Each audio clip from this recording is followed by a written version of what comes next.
Gumulantang sa buong sansinukob ang pinakamadilim at nakapanghihilakbot na lihim na yayanig sa bawat hibla ng ating kasaysayan at tila isang tsunami na tatangay sa huling pag-asa ng Malacanang ngayong gabi.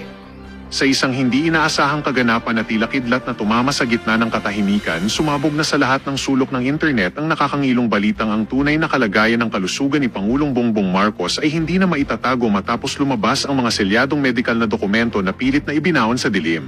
Ayon sa ating mga espiyang nakatago sa bawat madilim na kanto, huling-huli sa kamera ang panginginig ng mga security detail habang ang mga itim na sasakyan ay nagkakaripas ng takbo upang itago ang isang katotohanang magpapabagsak sa trono ng kasalukuyang administrasyon sa harap ng nagbabagang krisis na ito. Hindi makapaniwala ang buong mundo sa nakakangilong eksenang ito kung saan ang pangalan ni Vice Presidente Sara Duterte ay umaalingaw-ngaw na bilang ang opisyal na uupo sa pagkapangulo sa mismong sandaling ito.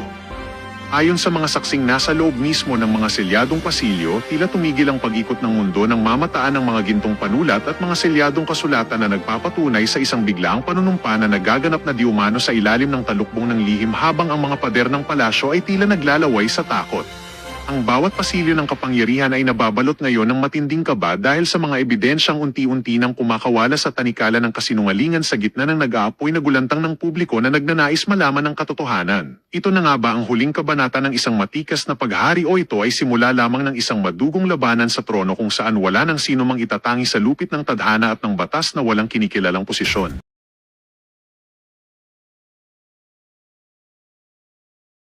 Ilalaglag na yan si Madrid. Actually, the kakampings are now, Nako. anong gagawin dyan? Ngayon mga kakampings. Oo. At nakakaloka niyang girl. Kayong mga kakampings ang nangako kay Madriagan na ipapardon siya.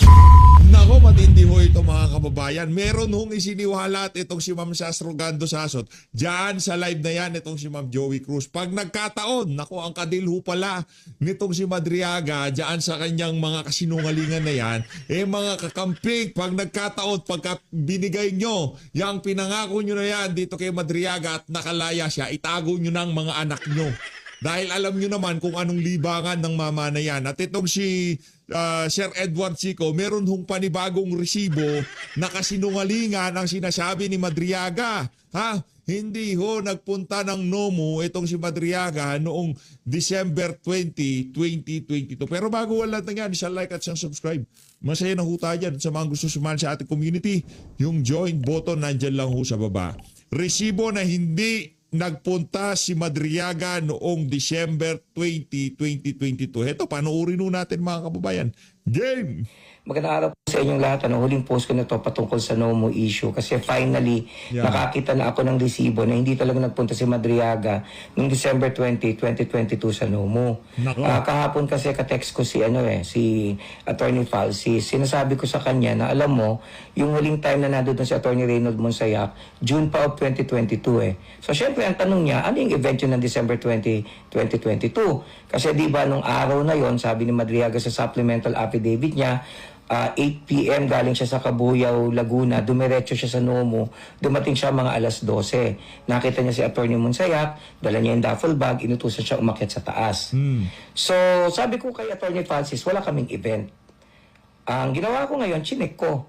Kasi kami wala chinek ko, meron palang event yung chef na consultant namin nung araw na yon. Marami silang nagpunta sa NOMO nung December 20 kasi binook niya yung NOMO para doon sa Christmas party nila at ng mga kasama niya sa trabaho sa isang malaking all-you-can-eat restaurant. Papakita ko po sa inyo yung convo nila. Yan. Dito sa convo nila na makikita nyo, Ayan ho, merong meron silang resibo ito. Resibo ho mga kababayan. Para ika nga, hindi ho ika nga nadidibang yung mga kasinungalingan itong Madriaga na to. Sinungaling ho kasi. Talagang lahat ng sinabi niya doon sa Injustice Committee, kasinungalingan ho lahat. Siguro meron namang totoo doon. Yung siyang nakapirma doon sa affidavit, siguro yung totoo yun. Yung pangalan niya, Madriaga, totoo yun. ang kinakaharap niyang kaso, kidnapping, kagaya noong kaso na kinaharap niya noong hinatulan siya at kalaunan, na-acquit na lang siya. Di ba? Yun, siguro yung mga yun totoo. Pero yung konektado siya sa mga Duterte, lahat ho yun kasinungalingan. Tapos ang usapan. Binubok nila yung December 20. Pinag-uusapan pa nga nila kung magkano. So nakalagay pa dyan 25K. Sabi ng chef namin, gusto lang naman namin na mairaos yung Christmas party. Kausap niya dyan yung asawa ko eh. So yan, binubok niya. So parang December 15 ang usapan na yan. So dito sa second page ng Convo, finally, nag-agree na siya na i-book. So kinuha niya na yung December 20. Tapos makikita niyo dito sa exchanges nila, pupunta sila ng NOMO from 11 p.m. hanggang 4 a.m. Ngayon, bakit 11 p.m. hanggang 4 a.m.? Kasi naalala ko na, tinawagan ko si chef. Noong time na yan, galing pa sila sa trabaho. Ngayon, hindi naman sila pwedeng mag-party doon sa malaking restaurant na yon dahil una sa lahat, bawal. Pangalawa, silang magkakaibigan lang naman ang pupunta sa NOMO. So, ayan na nga, nagpunta na sila sa NOMO. Mga bandang 11, nagdatingan na yung mga tao. Sabi ng chef namin sa wife ko, pangit yung camera ko, baka pwede mo naman kuhaan kami ng picture para meron kami souvenir. Ipopost ko yan sa mga darating na araw. So yung wife ko ay kumuha ng picture. So pag kumukuha siya ng picture, pinapadala niya sa messenger. So ito yung unang padala niya. Ang oras ay 11:52 ng December 20. Nako. Nakita niyo. Paano ba yan? Matindi ho ito mga kababayan, ha? Panibagong mga resibo ito, nakasinungalingan ang sinasabi nito si Ramil Madriaga. Inarkiw na pala NOMO Paano mo sasabihin nga pinakit ka? May dala kang duffel bag. Sinungaling! Diyan, na marami mga picture dyan. Marami ng mga tao. Ngayon, para malinawan kayo kung ano itsura, eto. Papakita ko yung isang picture. So, ayan, nakita nyo na yung picture. Di ba napakaraming tao dyan? Kasi sa totoo lang, 45 sila dyan May mga tao pa nga sa labas Nung mga bandang madaling araw nga, nagpa-picture pa sila sa labas ng NOMO. Tignan nyo po ito. Yan. Ayan pala Merong ebidensya, merong timestamp, merong date stamp. Yung conversation, gumagalaw, hindi laway. Hindi laway, kagaya ng mga ibinibida nitong nakakulong na merong kinakaharap na kasong kidnapping. So ito po yung itsura nung December 20, nung sinabi ni Madriaga na nagpunta siya para mag-deliver ng duffel bag. Una sa lahat, wala dyan si Reynold Monsayak. Pangalawa, ganyan kadami yung tao. So sa tingin niyo ba magdadala siya ng duffel bag? So again ito po yung pinopost ko, hindi para siraan si Madriaga kasi nagagamit kaming collateral damage dito sa labanan sa politika. Wala akong pakialam dyan sa issue ng impeachment. Sa akin lang gusto ko lang proteksyonin yung integridad namin. Kasi after my first video, marami pa rin mga nagte-text sa asawa ko na pauso kayo. So, hindi ko kami nagpapauso. Yan pong mga ebidensya ko na yan. Ay, lang yan? Mga inggit lang yan sa Sir Edward Chico. Inggit lang yan kasi successful Nagsasucess ang ang NOMO kahit ako, pupunta na ako ng NOMO niyan. Feeling ko masarap ang dyan, mga serbesa Marami nagpupunta no? Tsaka parang masarap yung pagkain dyan. Kaya talagang dinadayo. Mabibigating yung mga kumakain dyan sa NOMO. Huwag mo pasilin yan, mga troll lang yan sa social media. Tuloy-tuloy lang ang negosyo, ika nga. Aming electronic evidence, willing kami i-authenticate yan. Sa mga nagtatanong bakit naman hindi kami pumupunta sa korte, syempre para kayong tanga, ba't naman kami pupunta sa korte? So pero pag pinatawag kami, willing kami mag-execute ng affidavit. Hindi kami nagsisinungaling dito. So gusto ko lang tapusin yung issue na yan. Yan po talaga ang nangyari. So maraming salamat po at this will be the end of it on our end. Enough na patunayan namin na hindi siya nagpunta ng December 20. Thank you po. Saludo dito kay Sir Edward Chico. Palakpakan natin. Lang naman, naniniwala lang naman dyan yung mga kaibigan ni Falsis, yung mga kaibigan ng mga kakampings, di ba? Pero mga Duterte supporter, gitna na kita dito sir gitna na kita dito sa dalawang naggagandahang binibini segue lang kita dyan. Ang naniniwala lang naman dyan na yung mga kaibigan ni Atty. Falsis, di ba? Kaibigan ni Trililing, yung mga nasa House of Representatives, di ba? Yun lang naman sila lang naman yun. Kung ako dito kay Congressman Rufus Rodriguez, pasumpi na itong Ay sa bagay, kung sakaling magpunta pala na Senado, willing naman pala silang mag-testify. willing silang mag-testify, malamang sa malamang sir, may papatawag kayo diyan sa Senado kung sakali magtuloy-tuloy yaang ano na yan, yaang mga sinungalingan nitong si Ramil Madriaga, ha? Oh, wala. Itong si Trililing, sablay na naman. Anak na to ako, pambira. Lahat na lang ng script mo, mula kay Matobato, kay Bicoy, hanggang dito kay Garma, Madriaga, anak ng Petrang Garapata, puro sablay ang testimonya laban dito kay dating Pangulo Rodrigo Duterte. Kaya naman, rerekta ho tayo dito sa talakayan ni Ma'am Sas Rogando Sasot at nitong si Ma'am Joey Cruz. Yeah. Narinig niyo ako, mga pek-pek. Ay, grabe naman yan. Grabe naman yan! Naririnig nyo ba si Ma'am Sas Rogando Sasot, mga... Yes. Anak ng Petrang Garapata. So, ayan. Ganito Andito na nakalista ng ano Ayan. Ay, maraming salamat sa nagbigay ng abulay last time. At yung mga gusto pa magbigay, nandito ako ulit, bumalik uli ako mula sa kabilang buhay. Lagay ko yung ano ni Ma'am Sas dyan, yung ang tawag dito. Ano na, mga bakla, Diyos ko, Lord. Ang... Anong Gcash. masasabi mo dun sa mga pasabog nila kay ano?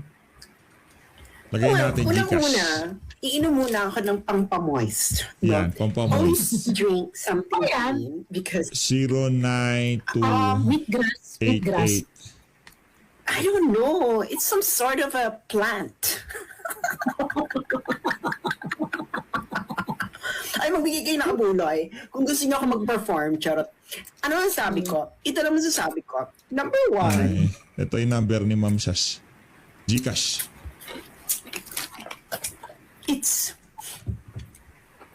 it's over. It's over. Una-una, it's a very desperate attempt because talagang, you know why it's a desperate attempt? Why? Because, eto to be fair to the BBM administration, I don't think that they are the ones behind Madriaga. Yan. Asan yung number ni Ma'am Sas? Bigla na wala. Yeah. Maybe, Ayun. ito ang nangyari. Ito, tsuri ko lang to mga kababayan. Tsuri lang. 895 Ganito. 6324. Itong sina nakakamping gang, nalaman siguro nila ito si Madriaga. And then, kinuwento nila siguro sa BBM camp, oy, meron kaming keme, ganyan-ganyan.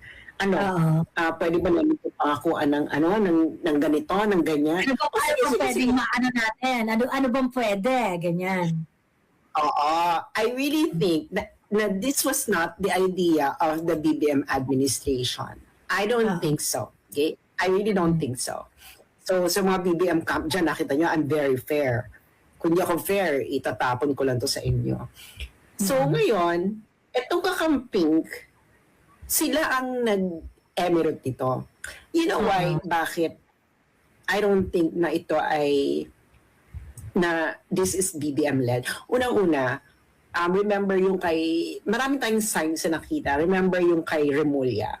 Ay yung sinabi ng camp ni Madriaga na binisita ni VP Sara si Madriaga.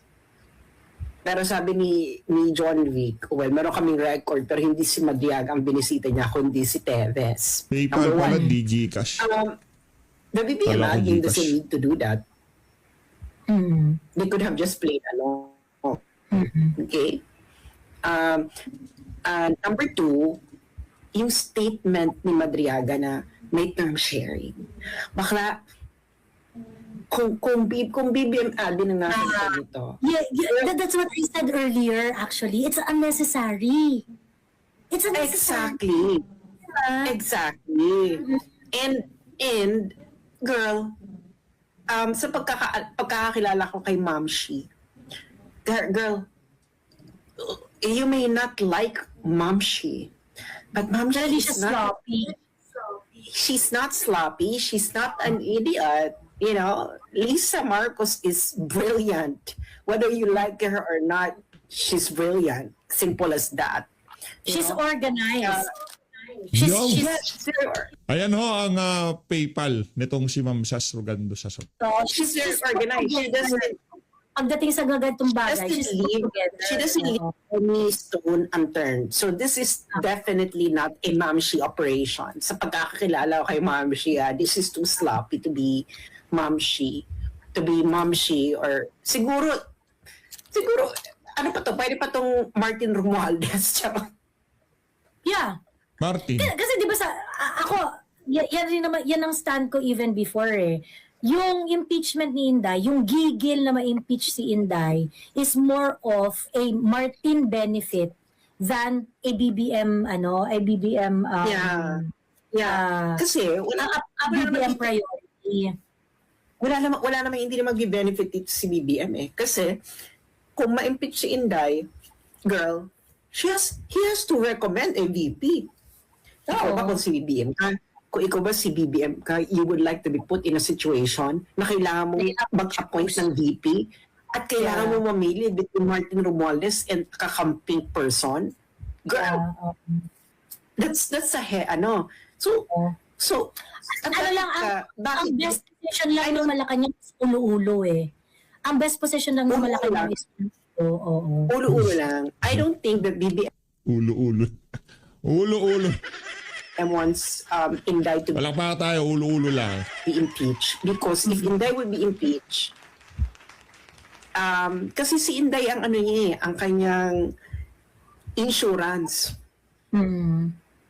Always been. Inday has always been BBM's insurance. Na, kasi ganito, no? Kung maging matino si BBM, halimbawa, tinuloy niya yung mga gusto ni PRD, Inday is an insurance na, can you imagine kung si BBM, he reformed the government, etc., etc. Bakit kayo mag-aalsa? Diba? Kayong mga kakamping, ang papalit si Sara, gusto niyo ba yan? Ganyan. Ngayon naman nagloko, ganun pa rin ang position, girl. So, Inday is an insurance. So, imagine, kung ma-impeach si Inday, Pero ba't parang tumaba itong si Ma'am Sas, no? Tumaba siya, hindi naman siya dating ganyan. Nagkalaman-laman na yung mukha niya ngayon. ay kailangan niya mag-appoint ng VP. Baka, alam mo naman mga kakamping. For BBM, it's not a good place to be in that you have to make a decision. Yes. Siyempre, mga kakamping, kailangan i-eksena yan. Hindi, dapat kami, ganyan. Hindi ba? Or kung si Martin, ganun din siya. Kaso wala namang hatak si Martin. Ang may hatak ay kakamping. Ang kakamping ay ang may political camp. So malamang ang kakamping ang pupwesto sa VP pag matanggal si Sara. Kung si BBM ka, gusto mo ba na ang VP ay kakamping? Bakla! Yes. That's arm's length to presidency, di ba? Ay, ang mga kakamping, Diyos ko, girl. Kaya mo nga kinuha si Sara dahil ayaw mo imbyer na ka sa mga kakamping, di ba? Alam mong ilalaglag ka niyan. Alam mo naman na yung inyong kampihan ngayon ng kakamping for convenience sake. Pero pag mabigyan na ng pagkakataon ng mga kakamping, Susunggaban ka ng mga yan. yes, that's my Kakagatin na number. Thank you. Kung mabigyan na ng pagkakataon niya ang mga kakamping para itulak ka sa bangin, baka itutulak ka niya. Correct. For their own benefit. Ikaw, girl, kung kayo si BBM, ngayon, magpa-partner ka kay Sara. Pero, kung matanggal si Sara, tapos ikaw, si BBM, nandiyan ka na sa bingit ng bangin, hindi mo ba itutulak si BBM kung nandiyan? Hindi ba nila itutulak si BBM? Ano? That's the moment that they're waiting for. They're waiting for the moment na pag naitulak na nila si Sara out of the way, itutulak na rin sila si BBM out of the way. At alam mo Malacanang yan? Ba't pa mag-hold back, di ba? Napalayas nga nila si Sara. Di mo lamang, totoo na nila yan pati hanggang kay BBM. Di ba? Yes. Kaya feeling ko kaya ito si BBM, I really don't think that they are behind this Madriaga. Okay? They're not behind. Ano lang siguro sila dito? Ano lang siguro sila dito? Mga tipong cameo role. Yes. Ulo-ulo lang sila dyan. Gusto lang nila yung hype. Gusto lang nila yung mababuyin si Inday.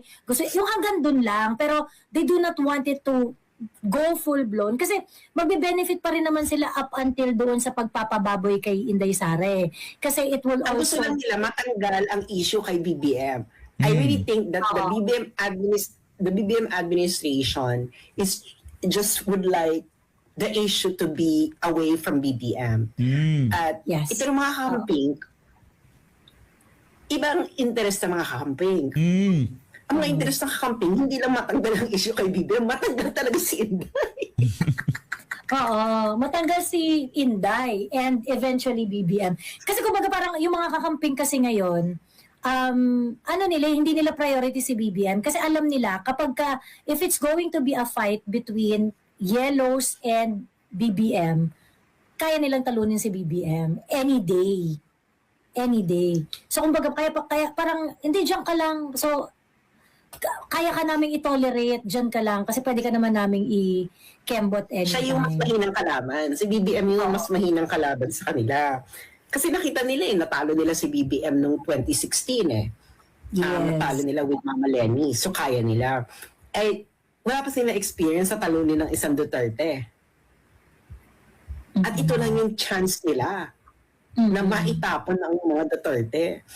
Habang maaga kailangan na. Oo. Kasi kapag pag nanalo si Inday Sara ng presidente, baka hanggang mga 3 more presidential cycles, Duterte pa rin presidente natin. Diba? It's gonna be very, very difficult for them. Ang ano niyan, actually, ang fearless forecast ko dyan, magwawatak-watak ang mga kakamping. May lilipat dyan ng Sara Cup. Nako. Yeah. Pagkatapos ng 2027. Oo. Marami Tapos na ng 2027. Marami na nga po forma ngayon. Oo, lalo na ganito ka sloppy yung ginawa nila. Girl, Oo. ang sloppy. Ikaw ba kakamping ka na may utak ka na leader? Nakikita mo ganyan ka sloppy. Kwentong parlor? Ano yung kwentong parlor? Baka sobra raw yung GCash number mo. 895. Baka sobra yung GCash number mo. Sobra baka ba? nakalang taon. Ito namang si Ma'am Sas, ba't sobra naman yan? Ano ba yan? Ay, sorry. Palitan ko. Tanggalin ko muna. 895 Oh. 69324. Sobra ng isang digit. Ayan, tama na. Yung Ayan, nandito sa sorry. ticker, yung nandun sa ticker, yun yung tama. Yung nandito Ayan na, sa tama ticker, na. Okay? tama. Check na nga natin yung sa ticker. Tama na. So, Eh, sorry yung bawa, di ba? Challenge ba? ni si BBM. Oy, magsalita ka. Oo. O nagsalita ng And- palasyo. And Malacanang responded.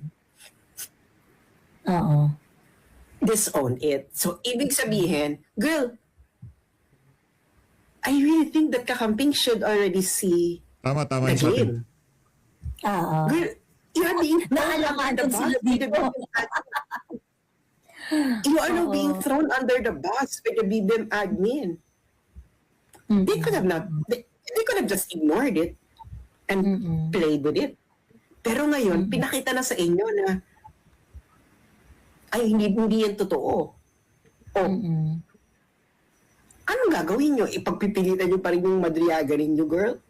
Eh, hindi na kayo hindi na binakapan ng palasyo yung sinabi ni Madriaga. Oo. So, ano ng credibility ng witness mo? Oo. Eh, yan pa naman ang star. Yan ang kanilang star witness. Correct.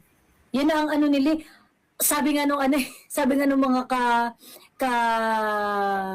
mga katropa nila dyan, bombshell daw. Bombshell. Yung mga revelation daw ni Madriaga, my God. Diyos ko. Eh, anong bombshell? Eh, kayo yung na-bomb. Correct. Sila yung na-bomb. Ayun. Girl, kayo imagine yung mga wala naman nagko-collaborate sa sinabi ni Madriaga eh. Tapos ang daming independent individuals na nagko-confirm at dinidebunk yung sinabi ni Madriaga. Real-time bakla.